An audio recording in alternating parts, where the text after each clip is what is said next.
Now students इस question को देखिए।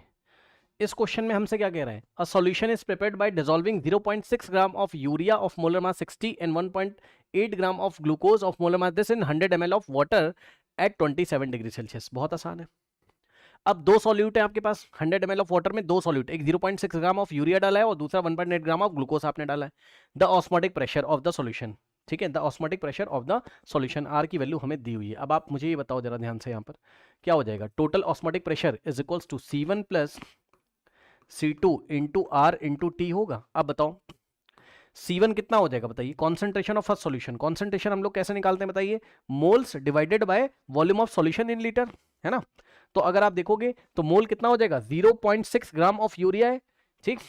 तो मोल्स कैसे निकालेंगे, 0.6 ग्राम गिवन मास है, मोलर मास है यूरिया का 60, ये हो गया आपके number of mole divided by volume of solution in litre. तो देखिए 100 ml ऑफ वाटर है, तो ml को हम लोग किस में चेंज करेंगे, ml को हम लोग 1000 से डिवाइड अगर करेंगे तो हमारा लीटर में आ जाएगा, प्लस ये कॉन्सेंट्रेशन C1 निकाल लिया हमने। कॉन्सेंट्रेशन C2 कैसे निकालोगे, number of moles of glucose divided by volume of solution in litre, ठीक। तो number of moles of glucose कितना हो जाएगा, ग्लूकोज के मास कितना है 1.8 और मोलर मास ग्लूकोज का कितना है 180 डिवाइडेड बाय हमारे पास total volume of the solution कितना हो जाएगा। देखिए 100 ml पानी में ही डाला, आप समझो भाई सॉल्यूट 1 के लिए भी वही सॉल्यूशन का वॉल्यूम है, सॉल्यूट 2 के लिए भी वही सॉल्यूशन का वॉल्यूम है, ठीक है। तो वॉल्यूम ऑफ सॉल्यूशन हो जाएगा 100 ml डिवाइडेड बाय 1000 लीटर, ठीक है, उतना ही हो जाएगा।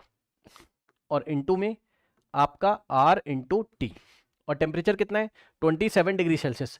27 डिग्री सेल्सियस को आप किस में चेंज करेंगे, केल्विन में, तो कितना हो जाएगा बताइए, इसमें 273 ऐड करो, 27 प्लस 273 300 केल्विन, ये ऐसे, ठीक। अब सॉल्व करो, अब सॉल्व करिए, क्या हो जाएगा बताओ, 0.6 अपॉन में 60 इंटू में ये रेसिप्रोकल हो जाएगा, यानी कि 1000 डिवाइडेड बाय 100 और प्लस 1.8 डिवाइडेड बाय कितना है 180 है ना, इंटू 1000 डिवाइडेड बाय 100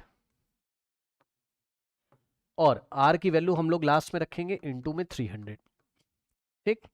सॉल्व करिए, देखिए ये पॉइंट यहां से गया तो यहां 0 आएगा, तो 1000 से 1000 गया, ये पॉइंट यहां से गया तो 0, ये इससे हमारे पास गया, तो आ जाएगा 6/60 यानी कि हो जाएगा 1/10, 6 1 जा 6 10 जा 1/10 और प्लस 18/180, तो 1/10 ये भी हो जाएगा,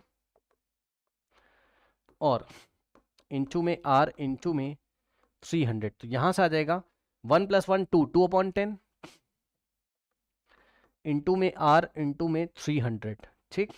तो अगर आप देखोगे तो यहां से 0 से 0 गया, तो 2 into 30 60 into R, 60 into R, तो total osmotic pressure 60 into R, तो 60 इंटू R की वैल्यू हम लोग को क्या दे के रखा हुआ है 0.082 0.08206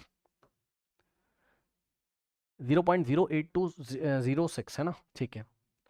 अब सॉल्व कर लीजिए, तो आ जाएगा हमारे पास 60 इंटू 0.08206 4.92 एटमॉस्फेरिक प्रेशर, ठीक है, 4.92 हमारे पास आएगा।